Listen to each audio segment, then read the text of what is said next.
There we go.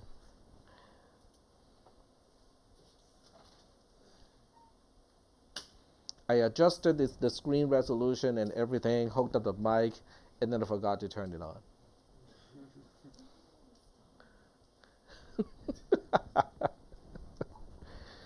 But I was just following my notes. I mean, that wasn't a whole lot that I actually added that was not in my notes. So, no.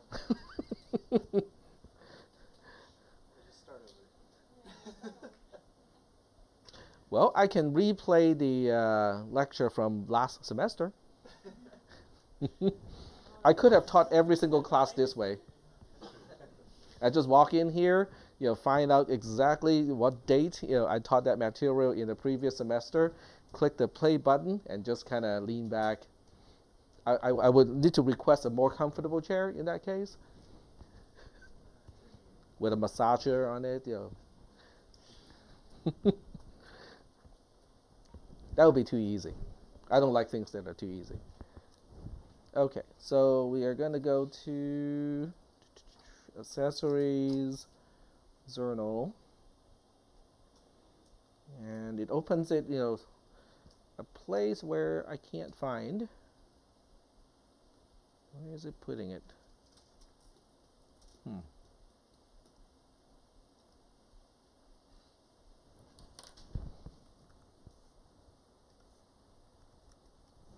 There we go.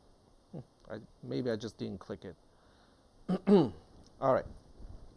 So now we can use an example or few. So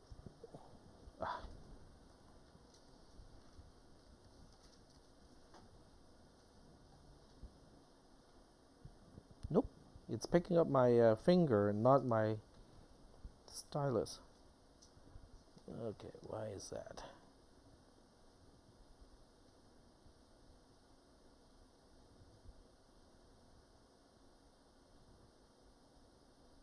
That's correct.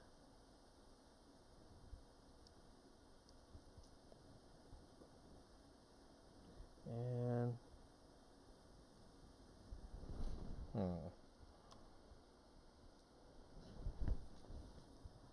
that part doesn't seem to be working.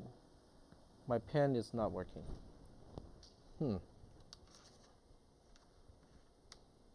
Maybe it didn't get charged.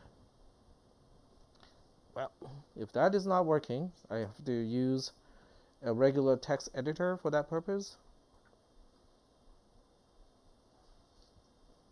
And of course, it opens the window somewhere else.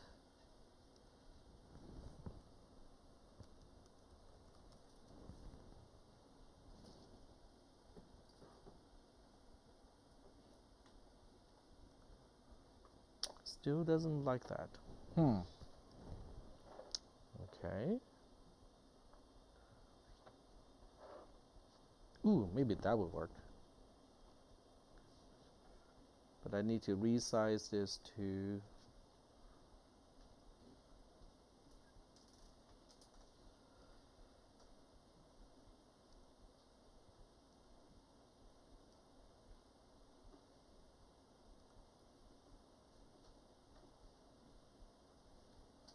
there we go. All right, so let's try this.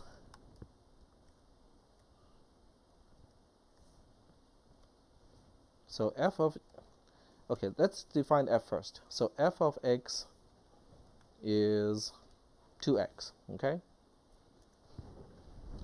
So is that okay? Does everybody understand, when I define f of x is 2x? Okay? So in this case, what do you think is the inverse of f? I don't even need to talk about the domain versus the codomain. Yep. Okay. So f inverse is x 0.5x. Okay. 0.5x. And these two need to be on separate lines. Nope, doesn't like that. I suppose I can use a comma to separate those two. Is that okay? So now the question is, what if I apply what if I do something like this? I need it to be on separate lines, but it doesn't like that because I don't think this is supposed to only enter one equation and not multiple equations. So I'm gonna have to kind of put everything on the same line. Huh? Semicolon? Okay.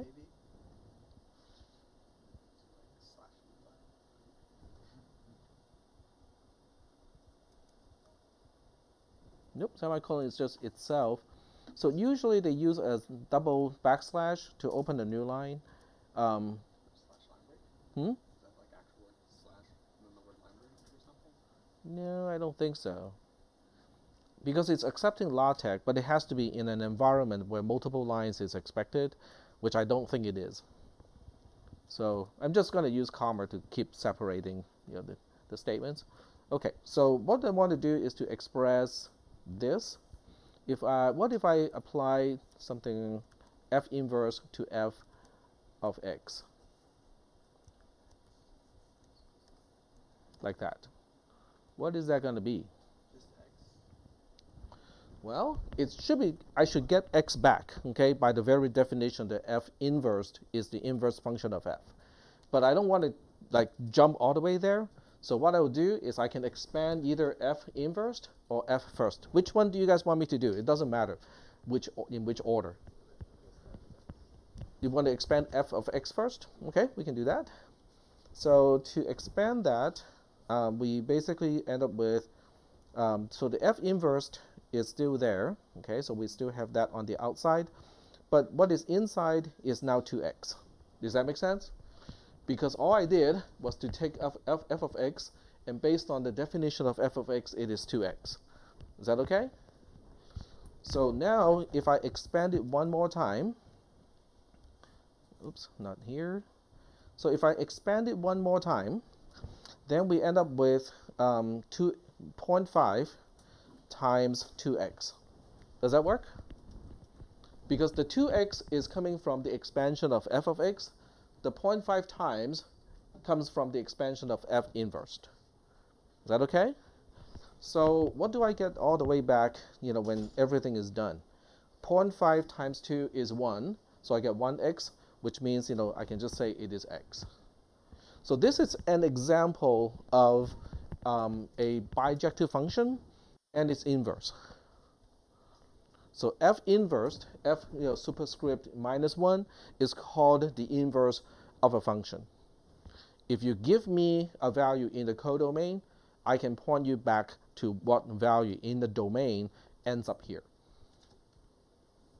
Is that okay? But it will only work if f is bijective.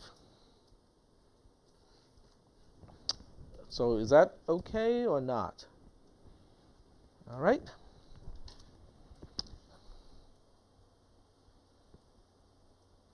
Getting back to the module. All right, so the discussion of the function or the inverse of a function basically says, if you look through all of this stuff here, this is a proof that the inverse function is also a bijection. So when you have a bijective function f, it has to have an inverse function f inverse, but f inverse by itself also has to be a bijection.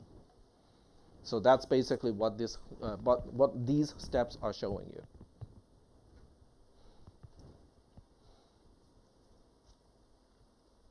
Is that important? Yep, go ahead. It was about surjection, and for surjection to be possible, don't there have to be the same number of elements in the codomain as in the domain? Yes. So surjection only says that everything in the codomain has to be mapped to, but it doesn't say anything about the cardinality or the comparison between the cardinality of the domain versus the cardinality of the codomain. That it doesn't need to know. All it needs to know is everything in the codomain has to be mapped to. So the only thing it does enforce is the cardinality of the domain cannot be less than the cardinality of the codomain. That it does imply. But other than that, it does not imply anything else.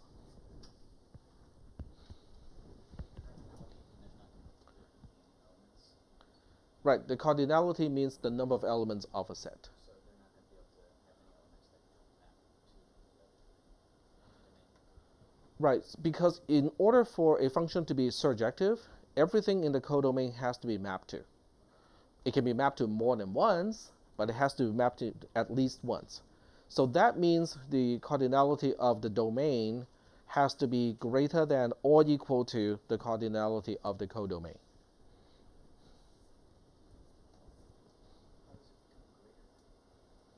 Because it can be greater than, because you can have two elements in the domain mapped to the same thing in the codomain. Because the only requirement is, it has to be mapped to, but it can be mapped to multiple times. Yep. So are we still good so far with the concept of an inverse function? Okay. So that's pretty much it, except we are bringing back to the sorting example. So in the sorting example, when we want to qualify that an algorithm is in fact sorting an array, we need that function f to be bijective. It needs to be bijective so that I can be sure that the same element of the, not multiple of the, how should I put it? The resulting array does not contain more copies than it had at the very beginning of the same value.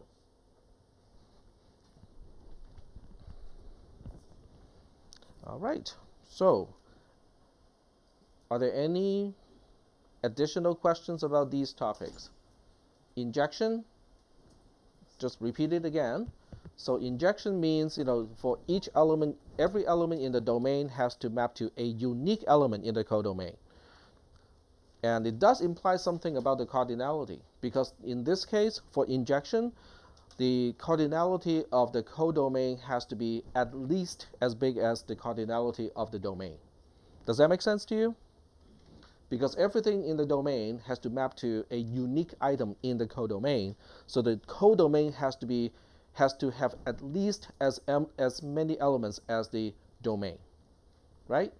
But the other one says, the codomain cannot be larger than the codomain when it's surjective. So when you combine these two in a bijection, without any further proof, okay, you can already conclude that the domain and the codomain, they have to be of exactly the same size. The cardinality has to match. Okay, so is this stuff good so far? Okay, because if this is good, then we are moving on to the next module, which is a little bit long, and it is not just long, but it can also be a little bit confusing. And it is Aleph null, this one over here.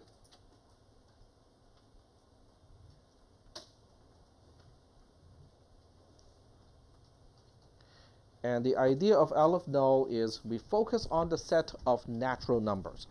I could have used, some other, set of some other types of numbers, but we'll focus on natural numbers. So the way I was taught was natural numbers start with 0, and it includes all the other counting numbers.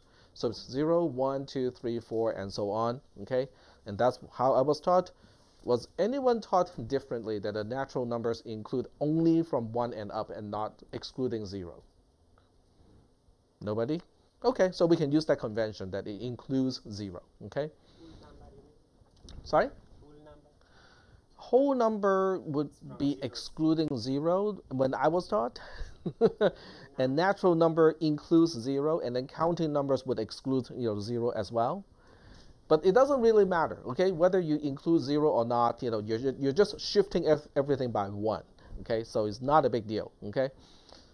But in this class, I'm just going to use natural numbers, and the definition is it starts from 0, okay? 0, 1, 2, and so on. So that would be the set of all natural numbers. And Aleph null is a special symbol. This is the symbol of a natural number, Aleph null. The one to the right-hand side of the equal, that's Aleph null.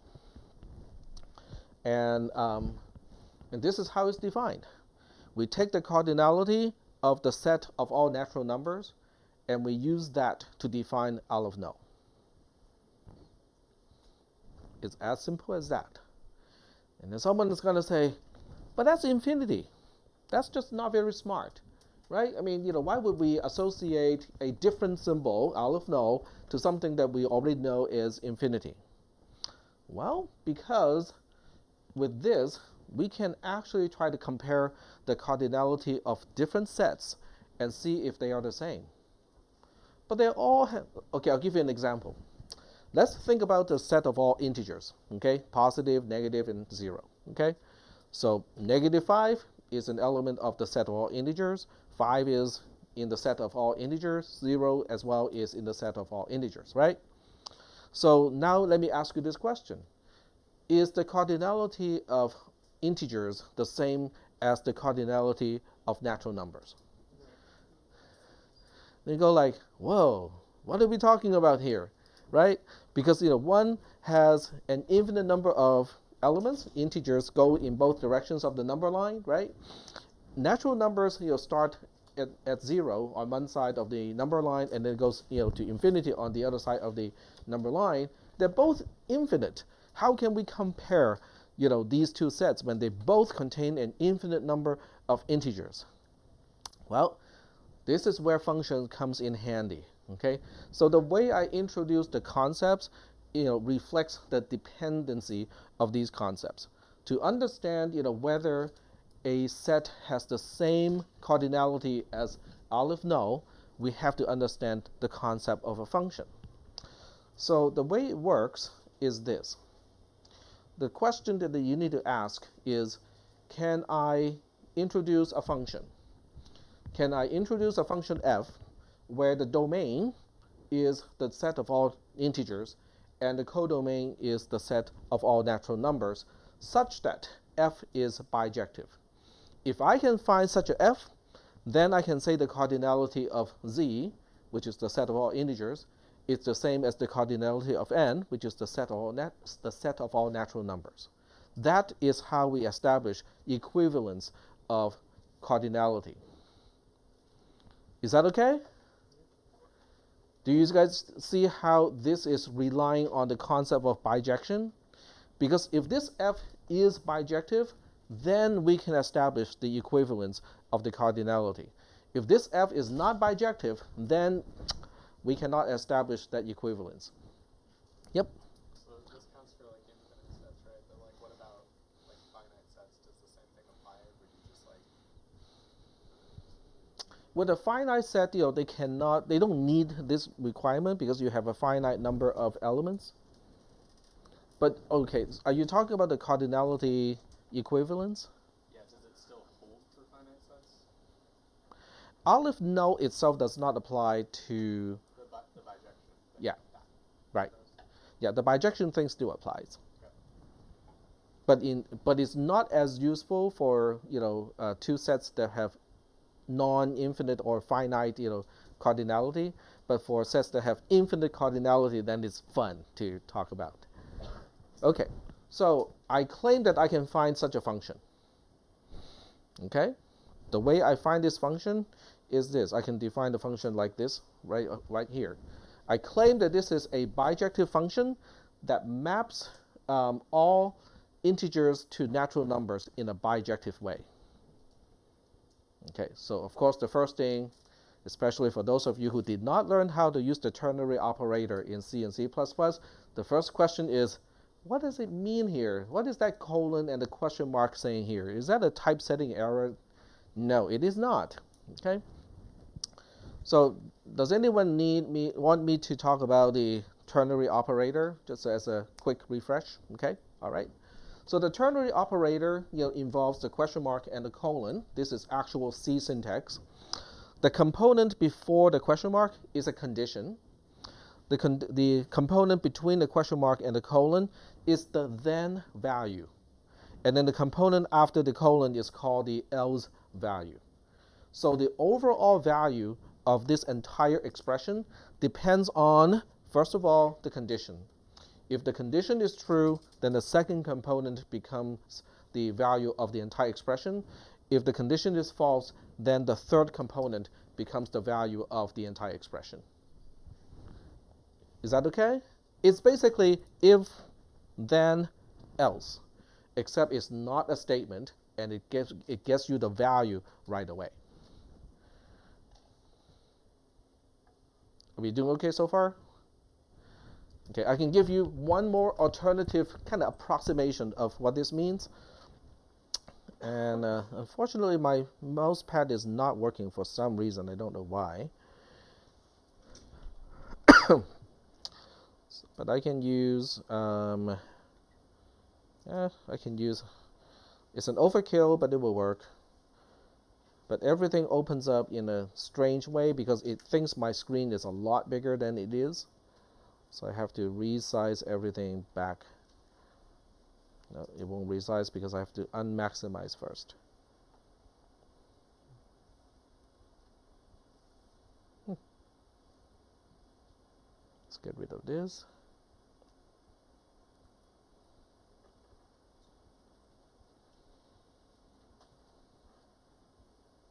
Oh, this is ridiculous.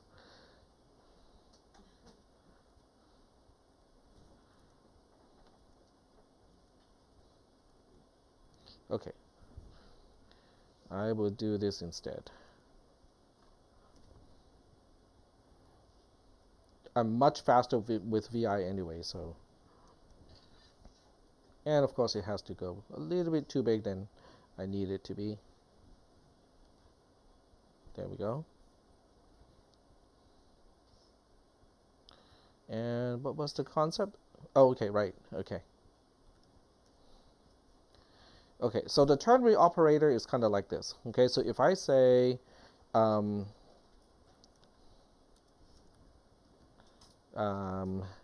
give it C as a condition, question mark, value 1, colon, value 2. Let me turn off spell checking. This is equivalent to the following function. Okay, so assuming they're all returning integers, it's kind of the same thing as this. So ternary operator, int C, int v1, int v2. It's kind of the same thing like if C return v1, else return v2. So the first line, which is a single expression, is equivalent to calling ternary as a function where you supply the condition, the first value, and the second value. So is that okay? Is it good? Okay, all right. The ternary operator is very handy in this class because it gives me the ability to define a function without having to resort to if, else, and that sort of thing. All right, so let's take a look at this function here. What is it really doing? Let's spell it out. So f of x in this case is first asking, is x greater than or equal to 0? If x is non-negative, then it returns twice of x. Now, because x is from the domain, which is known to be all integers, so that means, x, if it is not negative, it will be 0, 1, 2, 3, 4, and so on. So 2x is going to be an even number. Is that making any sense? It maps 0 to 0, it maps 1 to 2, it maps 2 to 4, 3 to 6, 4 to 8, and so on. Okay? What if x is negative? If x is negative, it's going to return negative 2x minus 1. Well, if x is already negative, then negative 2x flips it back to the positive side as an integer, but there's an extra minus 1 here. So that means if x is negative 1, then what is the value that it returns? 1. What if x is 2? 3. If x is 3, it returns 5, and so on. So it means if you start with a non-negative integer, it will just return an even number. If you start with a negative integer, it will map to an odd number based on how negative it is. Is that okay? So it certainly works in one direction, right? So now the question is it bijective? That's the question, because it has to be bijective in order for me to say, oh, all integers, the set of all integers has the same cardinality as the set of all natural numbers. So is it bijective? Let's look first. Is it injective? If I start with two different x here, do they guarantee to end up as different values? Okay. Is it surjective? Is every number in the codomain mapped to? Okay. Well, then it's bijective. And if it is bijective, that means the set of all integers has the same cardinality as Aleph null. Not the cardinality of, but it is Aleph null. Isn't it fun? So the proof here, I just proved, in here, whether it is injective and whether it is surjective. So this is the inverse function. So if f is defined like that, this is the inverse function. If you give me any natural number, I can find out what integer maps to that natural number. Is that okay? Give me a number to work with. Give me something strange as a natural number. Okay, so you got me first. 17? Okay. So x equals to 17. So if x equals to 17, what is this going to return? So the first question is 17 mod 2 equals to 0. Is it true or false? False. Okay, we skip to the last component. 17 plus 1 is 18. 18 divided by negative 2 is negative 9. So 17, as a natural number, is mapped from negative 9 as an integer. That's kind of cool, right? Why did you say mapped to negative 9? From the perspective of f is mapped from the perspective of f inverse is mapped to. Yep. So this is kind of interesting because it's taking one particular set which on a number line representation has a dead end on one side and an open-ended end on the other side, which is the set of all natural numbers, and another set which from the perspective of a number line, extends infinitely on both sides. And it says, well, they are actually the same. They have the same cardinality. I just ran out of battery here. No, not me, but the mic ran out of battery. I just recharged mine this morning, so I'm good. Okay, you guys are not getting it.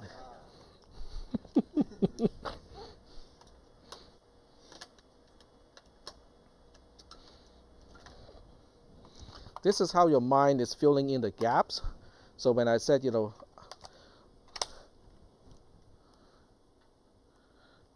so when I said I ran out of battery, your mind automatically makes the connection of, oh, Tech meant his mic. Okay? So later on when I pointed out, no, it's my mic that ran out of battery, not me, then your mind is a little bit confused because what is he talking about? Well, Tech is making a joke that he was referring to himself as a battery-operated device.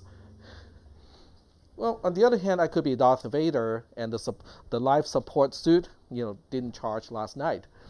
That works too. I thought it was a coffee joke. That might work too.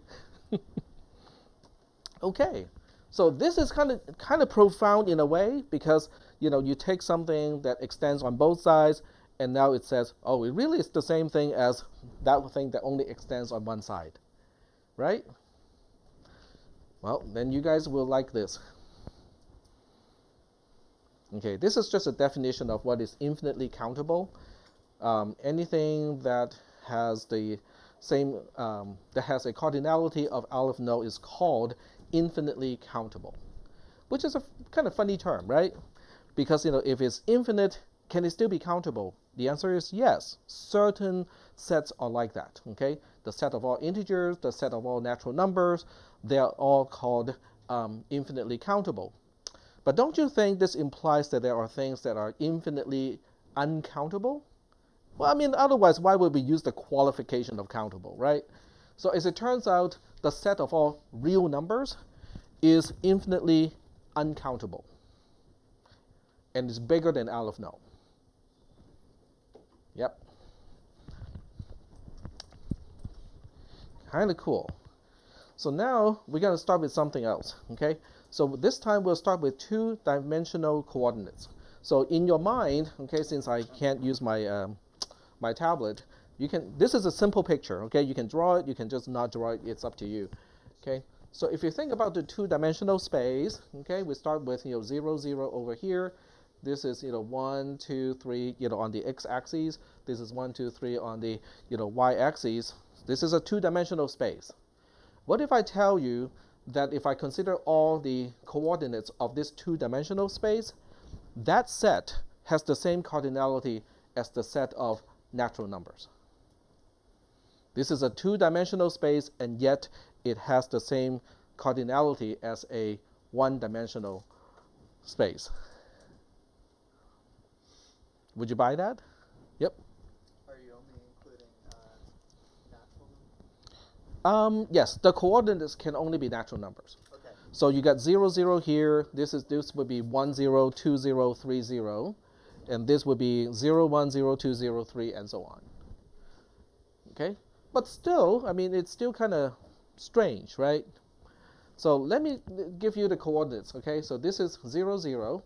This is 1, 0, 2, 0, 3, 0. This is 0, 1, 0, 2. This obviously is going to be 1, 1. And this is going to be 1, 2, and so on. It's the same thing that you have always been using x, y axes for. Okay? Is that okay? So now the question is, how do we get this to work? It's very easy. It's easier than you think. So the way you do it is you fill it in like this. For this portion, let me see if I will get this to work. Can use a spreadsheet. Okay, nice. It opens up, in a smaller window, so I don't have to deal with resizing it. So you count it like this: 0, and then this is flipped. Okay, let me think about whether I should flip it back or not. I'll flip it back so it's easier to read. Okay, so let's look at this one as 0, 0. So it's 0, 1, 2. Then we got 3, 4, 5. And then we have 6. Whoops. Nope. 7, 8, 9. And then we have 10 over here. Do you see what I'm doing? I'm filling in the diagonals. That's all I'm doing. So I start with a corner and go like 1 diagonal, 2 diagonals, 3 diagonals, and so on. So if I use this particular method to fill up the squares in a two-dimensional space, I claim that this is going to be a bijective function. So I can map all the two-dimensional coordinates to a single integer, which is something I've been doing already. Is that okay? So what is the coordinate of 8 over here? Well, this is 0, this is 1. So 8 has an x-coordinate of 1, and it has a y-coordinate of 2. Is that okay? I just want to make sure that we can establish, what is the x-y coordinate corresponding to a natural number. Yeah. It's 2, because this is 0, 1, 2. Oh, I'm sorry. We're starting from 0 again. Yep, we start from 0. So is that okay? So now let me ask you a question. What do you think is the value corresponding to the coordinate 23, 17?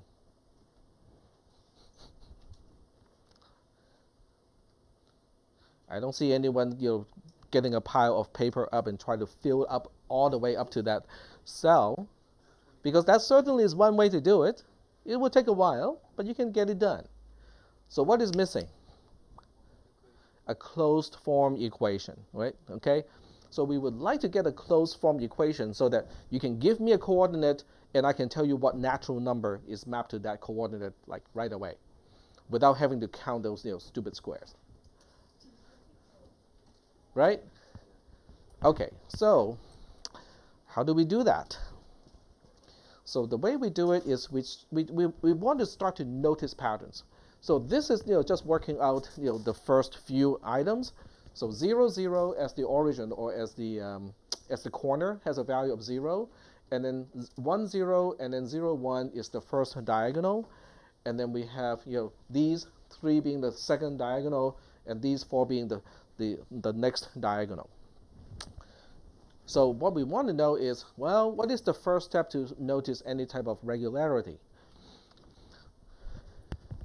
So we move on here. So there's certainly a pattern here, okay? And the pattern, if you look at this perspective, okay, so we have 0, 1, 2, 3, 4, 5, 6, 7, 8, 9, and so on. What do you notice about the length of the diagonal lines? They keep increasing, right? But how is it increasing? Is it like doubling or exponential or what? They're always increasing by 1, right? This diagonal has 1 thing, right? The next one has 2 things. Then we got 3 things, and then we got 4 things, and so on. Is that right? So when you want to figure out, okay, so if I tell you, I want to know the value corresponding to here, and I can tell you the y coordinate is a 0, but the x coordinate is going to be k. Can you tell me what is the value that will match that particular cell? And what is that going to be? Well, let's think about it. Okay, let's think about it. It's going to be 0 plus 2. Wait, no. Let me get it back. Eraser. Is it just like the sums from the diagonals? Yep, it's the sum of all the diagonals of before, right? So the sum of the diagonals, the first diagonal has got 1 thing in it, okay? The second diagonal has 2, the third diagonal has 3, the fourth diagonal has 4, and I have to keep add up all these things, right? Because when I get to the end of one diagonal, I have to go back to the next diagonal, and it's going to be 1 more than the last number of the previous diagonal. Is that making any sense? Okay, so well, let's check whether it makes sense or not, right? 1 plus 2 plus 3 plus 4 is 10. Ah, it does match. This is 9, and that has to be 10. Is that okay? So in order to get to k over here, that means I just have to keep adding all this stuff here until k. Is that okay? So I'm looking for something. I need to find what is 1 plus 2 plus 3 plus blah, blah, blah, up to k. Or if you prefer, it is a sigma notation of I equal to, you can start with 1 or 0, doesn't really matter. K of x. What is that? That's the question. Are we doing okay with this? Okay. I look at this and go like, yeah, I can use a loop to calculate it, but oops, I made a mistake here. There's no x here. That's the I, the index that's being changed. Okay. So I can use a loop to figure it out, but I want to have a closed form of this also. Okay.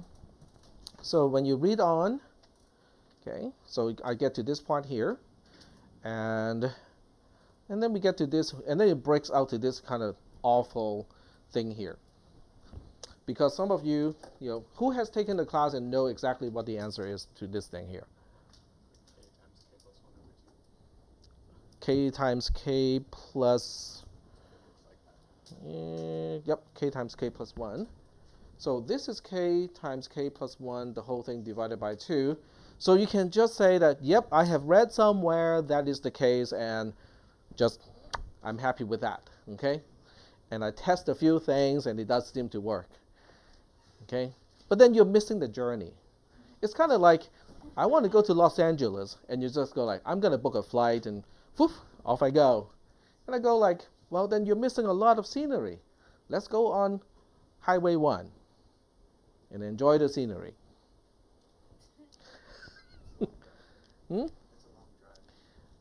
Who said anything about driving? We're riding our bikes.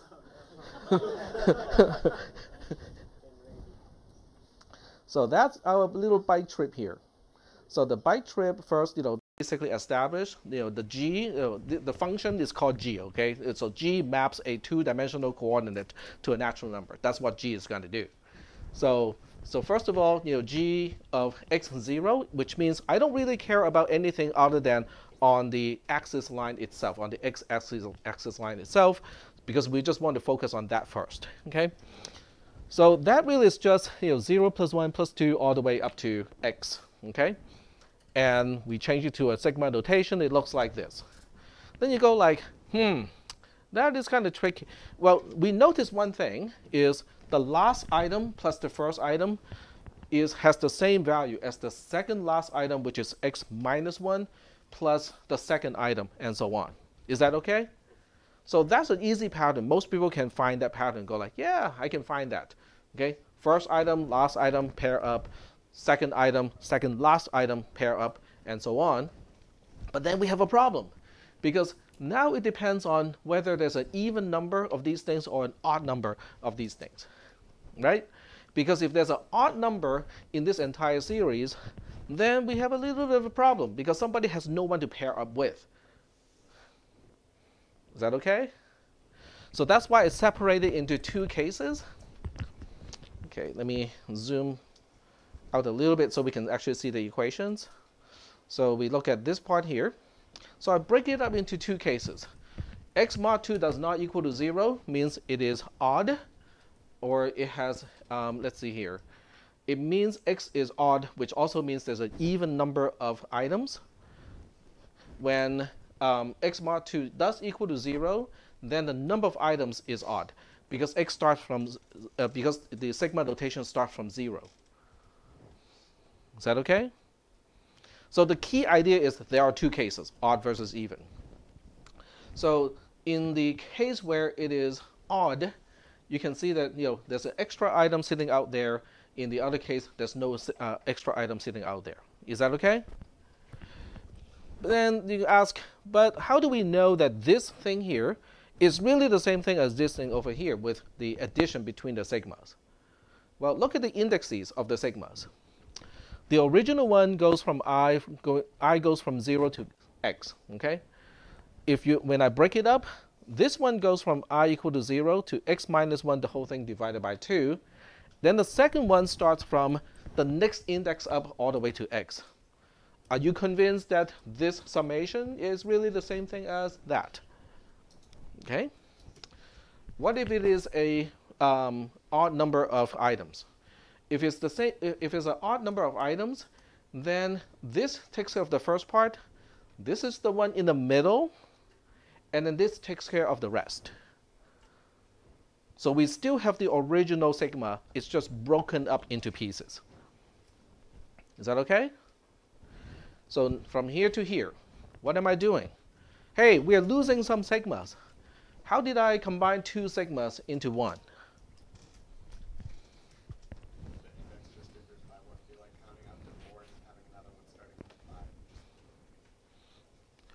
Exactly. So the way I did it is to say, oh, I'm going to put, instead of using this x over here, I'm changing it to x minus I. Because when I equal to 0, what is x minus I? X, right? So that will basically pair the first item of the first sigma to the last item of the second sigma. Is that okay? So it's going to do the pair up. And once you do all the pair up, we have to change, because I'm preserving the indexes only from the first sigma. So in the second sigma, I has to be changed into x minus I. So I combine the two sigmas back into one. Is that okay? But the range of the index is now changed. This one, kind of the same thing. The x minus 2 is still sitting out there. I look at this, and then I combine these two sigmas into one. Is that okay? That's just a general idea. I mean, you guys can work out the detail of the math a little bit later. Is that okay? And then from here to here, what am I doing? Or what did I do? Are you guys sufficiently convinced that I plus x minus I is really just x. Is everybody convinced? Are you guys also convinced that x does not depend on I? Okay. Well, so we just have x here, and then the same kind of trick goes here. It's just one step behind because I worked on this part first. So if I just have this sigma, is everybody convinced from going from here to here? I have a sigma, okay? The sigma is going from there's one extra close parenthesis here, but ignoring that, are you guys convinced that if I add x to in the sum, this many times, I'll just get this many x back? Okay. And then with the other one, it's kind of the same, except the counter is off by 1, okay, just because of the way the indexes are set up. And then plus the x divided by 2 on the outside. Okay? Are we still good? So this one is just saying, okay, I don't like this 1 hanging out there, not being a fraction. So I pull that into the fraction. Okay? So by pulling that into the fraction, I have minus 1 plus 2, which is the same thing as x plus 1. So I get this result back on this side. Is that okay? On the other side, we have this thing plus this thing here, which then becomes x squared divided by 2 plus x divided by 2, which also boils down to x times x plus 1 divided by 2. Is that okay? So the key is by deriving these two columns, parallel in different ways, slightly different ways, I come to the conclusion x mod 2 not equal to 0 can be true or false. But guess what? They boil down to the same equation. So it doesn't matter whether it is odd or even, I still have the same closed form. So now we have one simple form to represent the sigma. Is that okay? Because I know some of you have been exposed to this equation already, but you may not have been exposed to how it is derived. And is this the only way to derive it? No. Is this the best way to derive it? Probably not. But it is one way to do it. And as I said, it's the journey that counts. So do we have any questions about the derivation or the rationale of the derivation? Nope. Okay. If you take a class, let's say in algebra, and you're introduced to this term, this equation here, sigma, I going from 0 to ki equals to k times k plus 1, the whole thing divided by 2. What is the next step you're going to do? So pretending this is in pre-calc or even algebra, and this is the first time you come into contact with this equation, what is going to go through your mind? I'll just take note and accept it as fact. Not me. Well, I would at least plug in a few numbers to see how it works, okay? But plugging in a few numbers is basically using test cases to test a program. It is possible that it doesn't work for certain cases, you just have not reached that test case yet. So I would want to see a proof. If somebody tells me, oh, this is really the same, I would at least test it for a few values to make sure that, yep, for all the values that I have chosen, seems to work, okay? But does it work in all cases? How does it work? This is not the only way to prove it. In fact, if you want to prove this equation here, the best way to prove it is to prove by induction, which we'll talk about in this class, but much later, okay? But that's just verification. Somebody already gave you the idea that these two are the same. The left-hand side and the right-hand side are the same. Your job is just to prove it. Then proof by induction works really well. But what if you don't even know that and you want to derive it? This will be helpful in that case. Is that okay or not? We'll talk about proof by induction in this class, so don't worry. That term will be visited again and again and again. Is that okay? So now we have a way to figure out all the natural numbers corresponding to the bottom row of the entire two-dimensional space. What about all those cells that are not on the x-axis? How do we deal with those? In other words, I know this one here. What is the other thing that you notice about things on the same diagonal line? Let's look at the coordinates of everything in the same diagonal line, and you guys tell me whether you notice something or not, okay? So for that, I'm just trying to find the right tool to show that. Okay, I can use the spreadsheet to show that. Okay, so let's look at the diagonal line that starts on 0, 3, or 3, 0. What is the next item of that diagonal line? It cannot be a 4, because we are talking about a diagonal line here. So we are talking about this is 3, 0. What is this? That's going to be 2 and then 2, 1. Okay. What is the next one? 1, 2, and the last one is 0, 3. So just by looking at the x and y coordinates, do you see a pattern?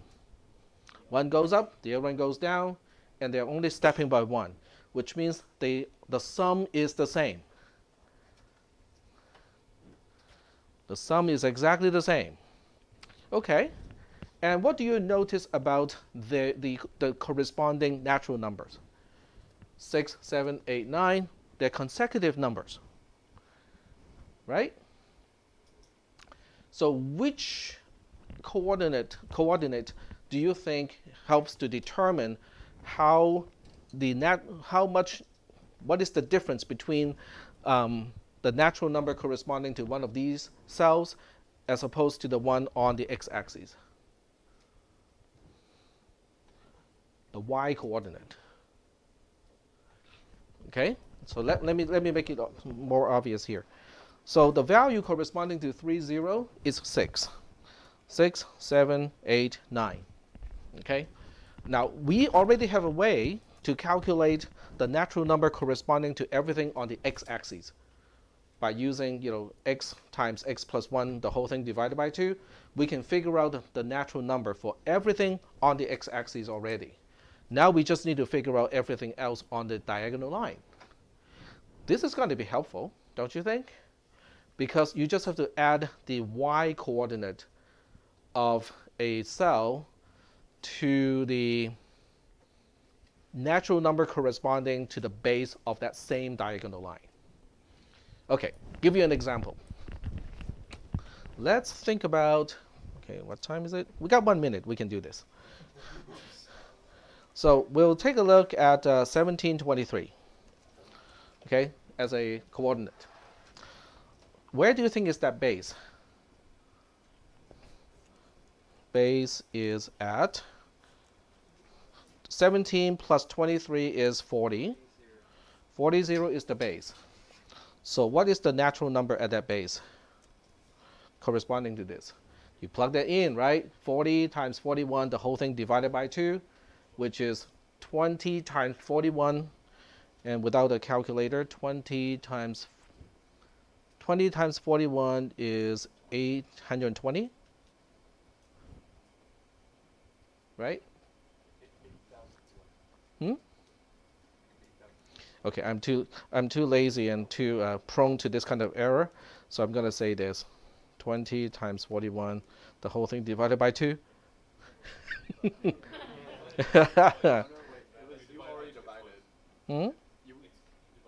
Oh, right. That's a pre-division. Okay. Okay. There we go. So it is 820. Okay, so I got it right the first time. Okay. So now what do we do? What do we do? How much is this pixel away from the base? 23 away. In other words, this is the number corresponding to the pixel at 40, 0, which is at the base, okay? And to get to this particular pixel here, we just follow that diagonal line 23 times. But every time I go up in that diagonal line, the natural number goes up by 1. So 820 plus 23 is going to be the natural number corresponding to 1723, the coordinate. Right on time. So read the notes, please, because the notes actually explain, the rationale of how everything is derived. So I think that's going to be helpful. So I'm going to stop the recorder.